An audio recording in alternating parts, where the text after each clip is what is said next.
من الشيطان الرجيم. بسم الله الرحمن الرحيم. يا أيها النبي جاهد الكفار والمنافقين واغلظ عليهم ومأواهم جهنم وبئس المصير. ضرب الله مثلا للذين كفروا امرأة نوح وامرأة لوط كانتا تحت عبدين من عبادنا صالحين فخانتاهما فلم يغنيا عنهما من الله شيئا وقيل ادخلا النار مع الداخلين.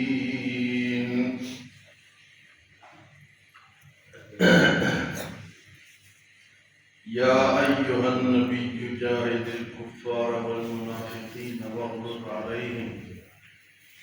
اے میرے نبی آپ جہاد کرے کافروں کے ساتھ اور منافقین کے ساتھ.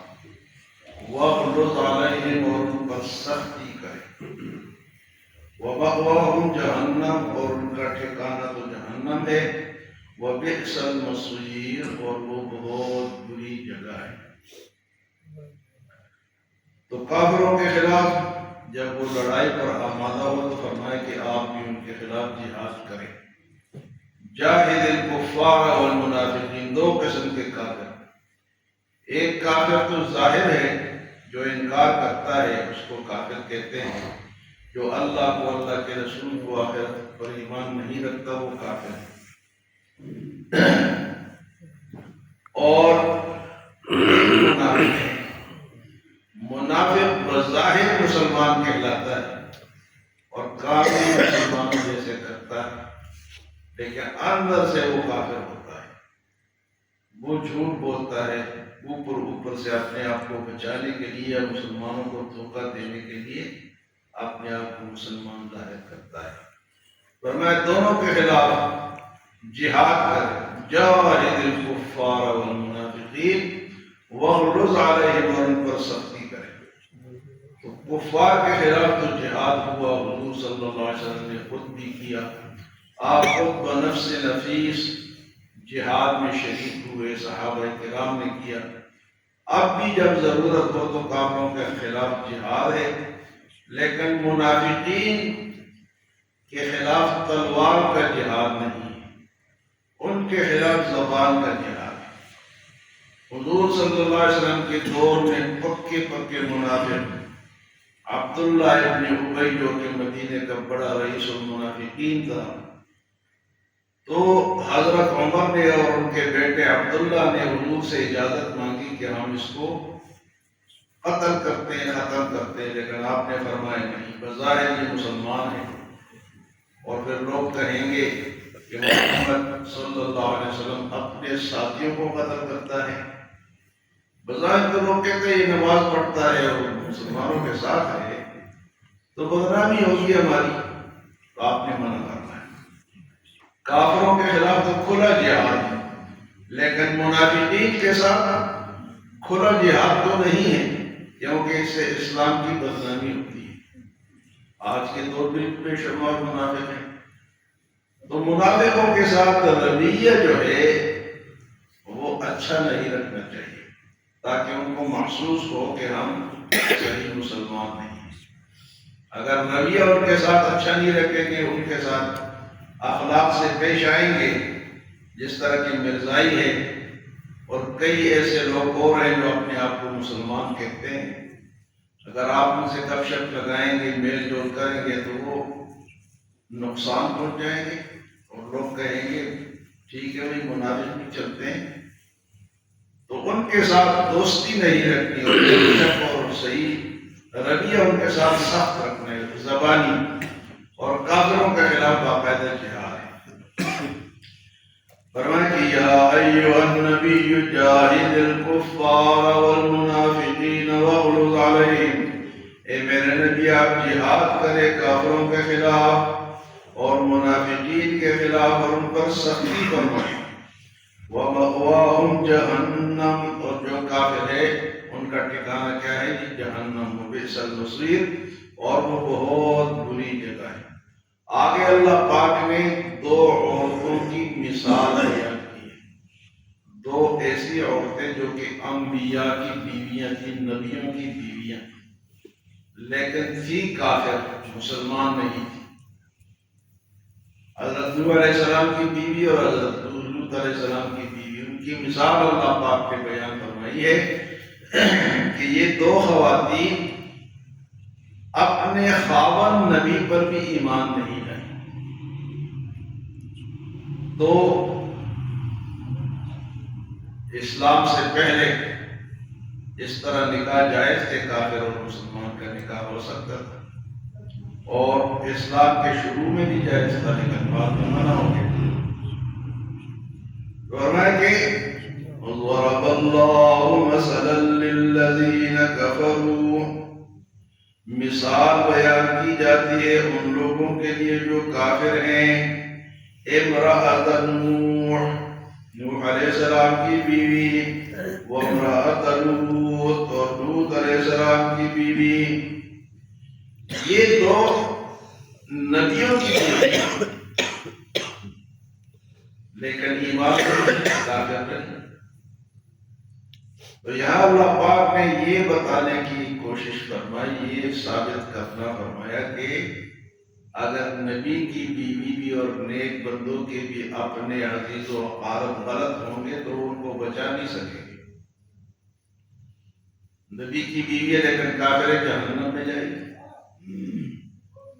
اور حضرت نوح علیہ السلام کی دو بیویاں تھیں، ایک مسلمان تھی جس کے 3 بیٹے تھے، حام، سام اور یافس، یہ 3 بیٹے بھی مسلمان تھے، اور ایک بیوی جو تھی وہ اس کا بیٹا تھا کنعان، وہ کافرہ تھی، اور وہ لوگوں کو کہتی تھی کہ یہ میرا خاوند جو ہے یہ دیوانہ ہے، پاگل ہے۔ اب جب گھر سے کوئی کہے کہ یہ پاگل ہے تو دوسرے لوگ اس کی کیا بات مانیں گے؟ تو اس کا بیٹا بھی غرق ہوا، کنعان بھی پانی میں غرق ہوا، اور وہ بھی جہنم رسید ہوئی۔ اور اسی طرح لوط علیہ السلام کی جو بیوی تھی وہ لوگوں کو بتاتی تھی کہ ہمارے گھر کون سے مہمان آئے ہیں، راز فاش کرتی تھی، اور وہ قوم لوط جو تھی وہ غلط کاموں میں مبتلا تھی، تو وہ بتاتی تھی تو پھر لوگ حملہ کرتے تھے لوط علیہ السلام کے گھر پہ کہ مہمانوں کو ہمارے حوالے کرو، تو یہ راز بتاتی تھی۔ لوط علیہ السلام کی بیوی تو مسلمان نہیں ہوئی، لیکن آپ کی بیٹیاں مسلمان، جو اس خاتون سے بیٹیاں تھیں وہ مسلمان۔ تو اللہ فرماتے ہیں کہ ان دو نبیوں کی بیویاں کفروا امرأۃ نوح وامرأۃ لوط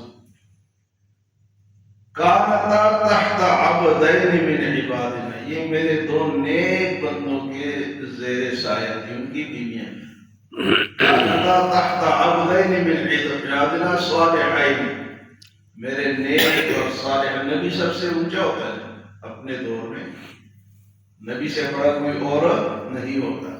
تو نبی کی بھی فرمایا کہ 2 میرے نیک بندوں کی یہ بیویاں تھیں، فخانتاہما، تو انہوں نے خیانت کی۔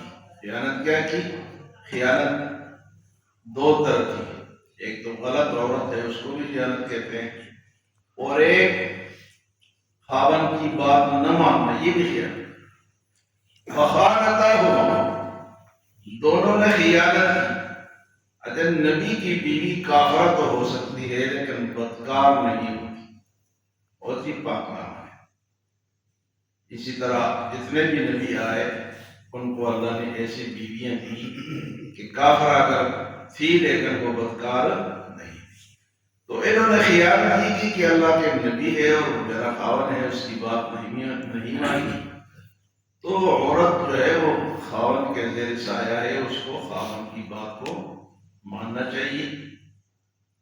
جتنا بھی آپ دین ہے ہمارا اسلام ہے، اس میں سب مردوں کا ذکر ہے، یا ایھا الذین آمنوا، اس میں خواتین کا ذکر تو نہیں ہے، تو ایمان والے جا کے خواتین کو بتائیں گے، تو وہی بیویاں مانیں گی تو کب بات چلے گی، اگر نہیں مانیں گی تو معاملہ خراب ہوگا. پر میں فخانتاہما، دونوں خواتین نے خیانت کی کہ اپنے خاوند پر ایمان نہیں لائے. تو اللہ پاک فرماتے فلم یغنیا عنہما من اللہ شیئا، یہ دو نبی ان کو کوئی فائدہ نہیں پہنچا سکے. نبی کی بیوی ہے، ہم کہتے ہیں جی میرا وہ پڑدادا بڑا نیک آدمی تھا، حاجی تھا، جی میں صاحبزادہ ہوں، میں فلاں ہوں، میں فلاں ہوں، میں بڑے نیک لوگوں کا بیٹا ہوں. یہاں نیک کیا کہ نبی کی بیوی ہے. نبی اپنی بیوی کو نہیں بچا سکے گا اللہ کے دربار میں، اور کون بچا سکتا ہے؟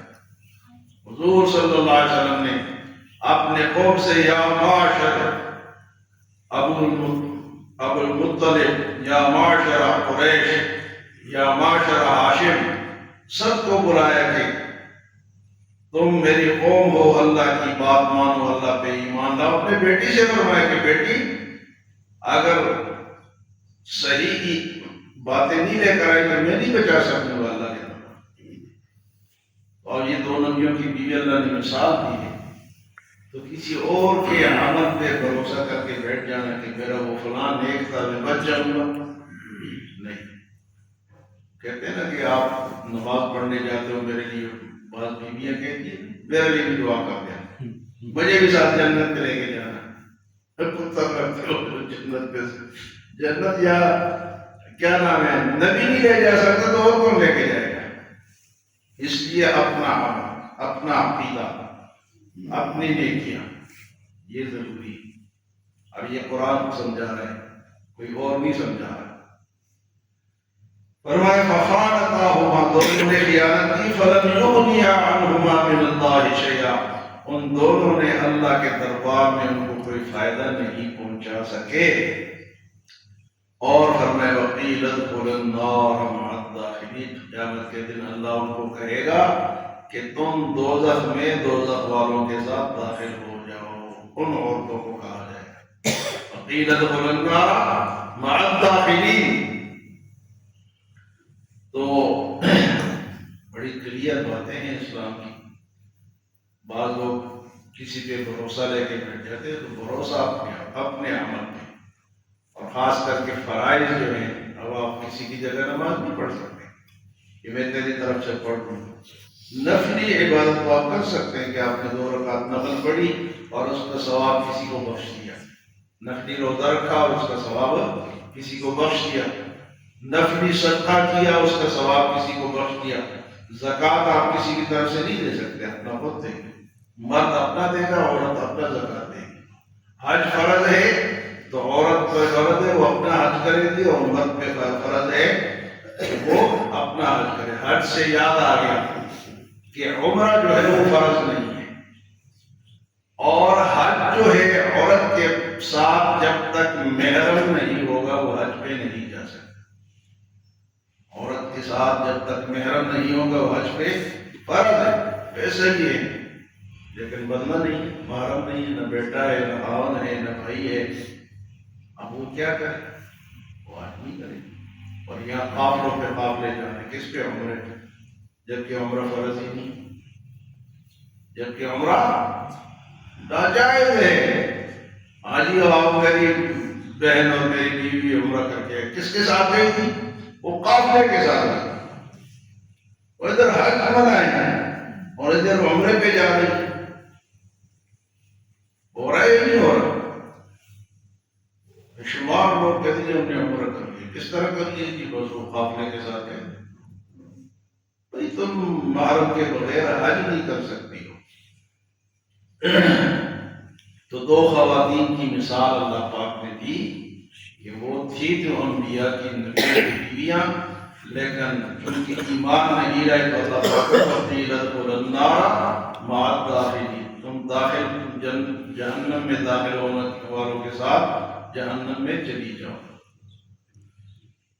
آگے بھی 2 خواتین کا ذکر ہے انشاءاللہ، کل کے درس میں بیان ہوگا. اللہ ہمیں عمل اور سمجھ کی توفیق عطا فرمائے.